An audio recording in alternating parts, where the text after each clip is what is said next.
Et vraiment, ça me remet justement dans ce truc de euh, cette phrase de je m'appuie sur l'autre et il peut s'appuyer sur moi.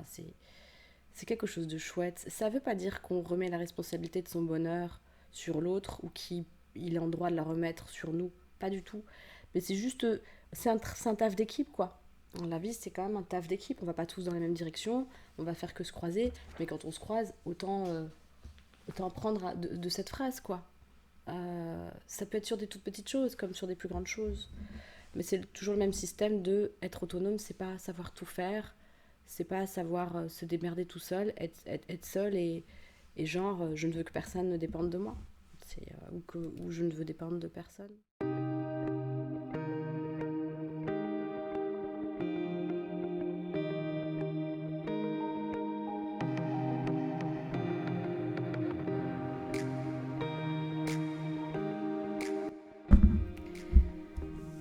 Salut tout le monde, une petite vidéo du dimanche matin. J'ai envie de reprendre les vidéos, ça fait un certain temps que j'étais beaucoup trop occupée mentalement et pour pouvoir faire des petits retours, des vidéos d'inspiration ou des vidéos entre guillemets à vocation d'aider ou d'accompagner. Et là, voilà, l'envie est de nouveau là et la disponibilité mentale, émotionnelle est là de nouveau. Donc c'est super intéressant de voir ça, de voir qu'à certains moments de nos vies, bah voilà, il va y avoir des cycles, des périodes et des moments. En l'occurrence, là, j'ai repris un boulot saisonnier qui m'intéresse énormément, mais qui m'a pris énormément d'énergie. Et c'est peu dire, mais voilà, je suis heureuse de ça. Et ça me permet aussi de vous le partager. Il y a des moments, voilà, il y a des efforts à fournir. Le plus important, c'est que les efforts, ils aient du sens.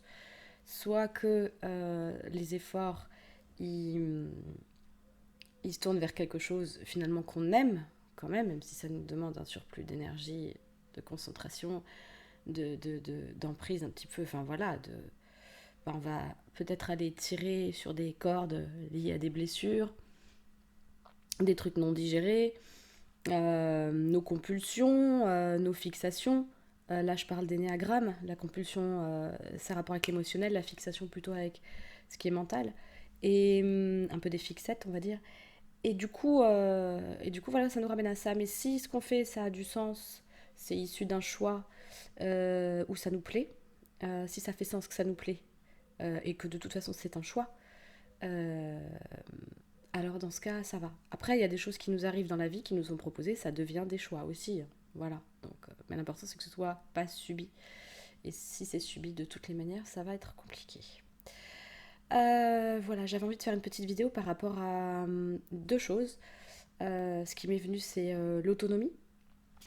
L'autonomie, pour moi, je me rends compte qu'en fait, ça ne veut pas dire être seul, savoir tout faire tout seul.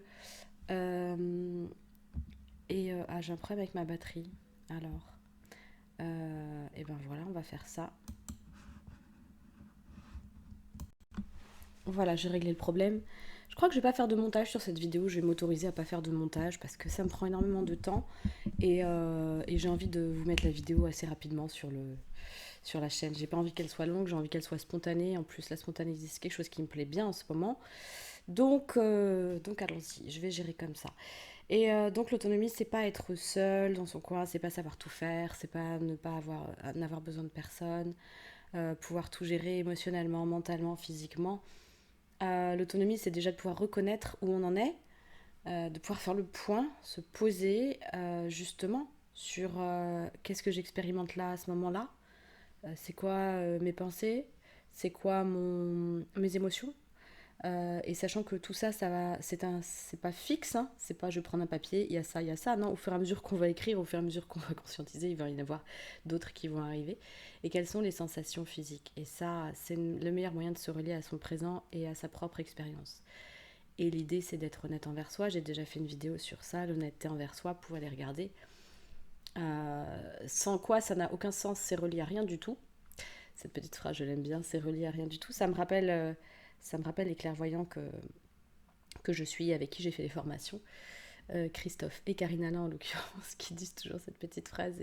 Mais ça me parle bien, le c'est relié à quelque chose ou c'est relié à rien, parce que dans nos vies, on a vraiment, de plus en plus, je ressens, euh, quand finalement je fais une fixette sur un truc et que c'est relié à rien qui soit en moi profondément. C'est souvent relié à un désir d'exister ou de prouver que j'existe. Et ça crée du vide. Et quand il y a beaucoup de vide qui est créé ou de dépendance, souvent c'est que on n'est pas. On projette un truc, mais c'est relié à rien. J'aime bien cette expression. Vous voyez ce qu'elle fait chez vous. Voilà, donc l'autonomie, ça peut être aussi d'aller prendre de l'aide là où il y en a besoin, d'aller pouvoir s'exprimer auprès de gens en qui on est en confiance, en osant un peu sa vulnérabilité. Attention, je dis pas de le faire avec n'importe qui, ça c'est une connerie.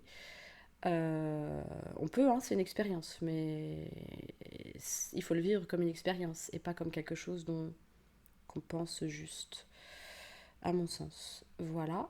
Euh, Parce que si c'est pour aller réveiller des blessures de l'ego et le renforcer, le renforcer, le renforcer pour qu'il se braque encore plus, pas idéal. Pas idéal. Ça n'empêche pas de faire des expériences et d'accepter justement que j'y viens. Euh, dans l'idée de l'autonomie, ce qui est intéressant d'aller regarder, c'est que, en fait, ça vient encore d'eux, hein, Christophe, Karine, Alain, mais je vous en parle parce que ça commence vraiment à me parler dans ma vie. L'idée, c'est de s'appuyer sur le monde et que le monde s'appuie sur nous, sur soi. Euh, les autres, ils sont pas là pour nous entraver à la base. Chacun fait sa petite vie, chacun a entre guillemets, sa mission, j'aime pas ce terme, mais chacun est en brigadé, chacun est pris dans son truc. Et, et là, pour ceux qui ont des missions de faire chier le monde volontairement, c'est vraiment un truc à part, quoi. C'est pas. C'est un problème psychologique, c'est un problème mental, enfin, c'est une défaillance du système, c'est un dysfonctionnement. C'est pas la nature humaine que d'aller emmerder le monde. Survivre, se défendre, du coup, parfois, oui. Attaquer s'il est dans un mécanisme de survie qui est fort. Si, par exemple, en énéagramme, on va retrouver un profil comme ça, ou plusieurs qui vont se mettre en défensive et qui peuvent se mettre un petit peu en mode agression. Ok, c'est un mécanisme, mais le but fondamental n'est pas de faire chier le monde. Donc, je reviens à s'appuyer sur le monde et que le monde s'appuie sur soi. Euh, c'est accepter que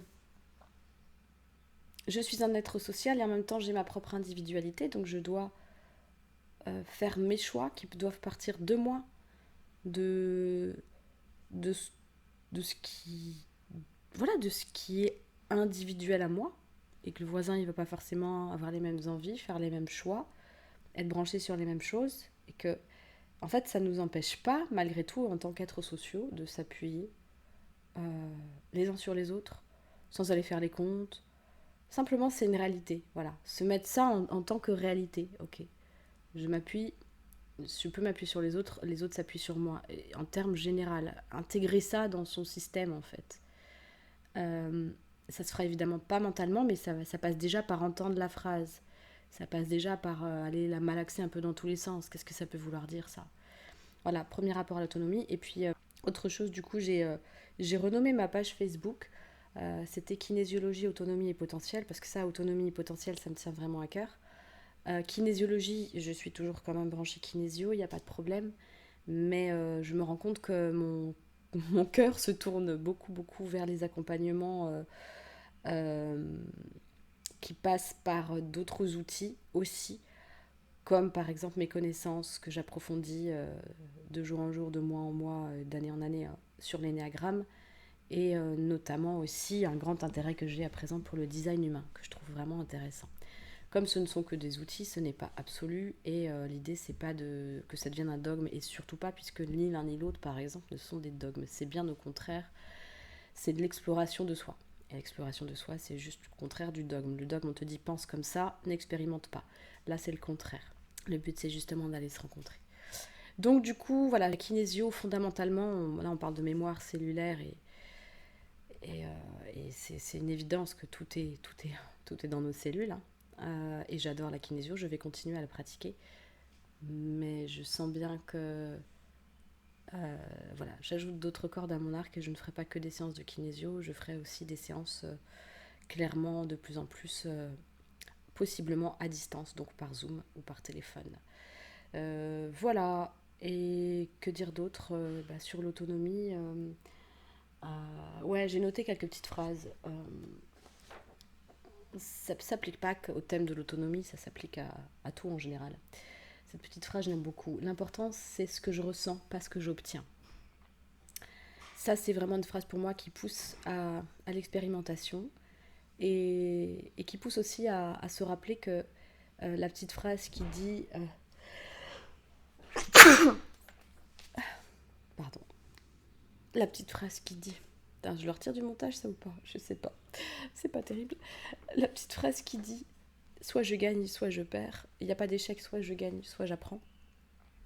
J'ai bien aimé parce que oui, mais je suis pas obligée d'en chier pour apprendre. Attention, je peux aussi apprendre avec ce que je réussis, avec mes petites victoires, etc. Parce que la petite phrase là, elle est un petit peu bâtarde et elle peut laisser à penser que plus j'en chie, plus j'apprends. Ouais, alors pour ceux qui se sont réfugiés dans l'apprentissage en termes de stratégie de survie et d'existentiel, d'identité existentielle, c'est un peu con quoi. Euh, et un autre sujet là que j'aborde rapidement, c'est le vide d'être. Quand on se sent pas dans l'être, quand on se sent plus dans le faire par exemple que dans l'être.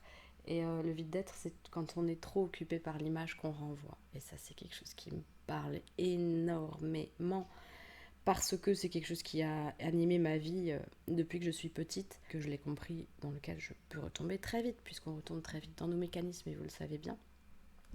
C'est pas grave, l'important c'est de le voir. Plus on met de conscience dessus, et puis plus ça va se polir avec le temps. Le but, c'est pas de fighter et d'être dans le forcing.